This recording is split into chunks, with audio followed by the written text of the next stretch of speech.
Subject కి ఒక teacher ఉంటారు, అన్ని సబ్జెక్టులు నన్ను చదవమంటారు. ఇంత చిన్న బుర్రలో అన్ని ఎలా నింపాలి? Class work, home work, fair notes అంటారు. సబ్జెక్ట్ కి 3 బుక్స్ పెట్టి బ్యాగ్ నింపుతారు. ఇన్ఫాక్ట్ నా బరువు కన్నా నా బ్యాగ్ బరువే ఎక్కువ.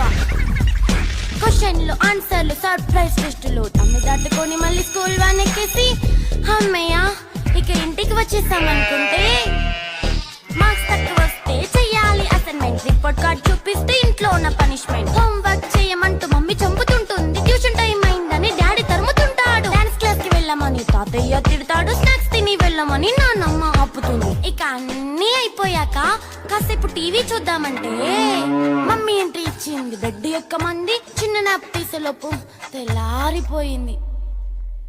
అయ్యో మళ్ళీ మొదలు ఈ స్కూల్ కష్టాలు.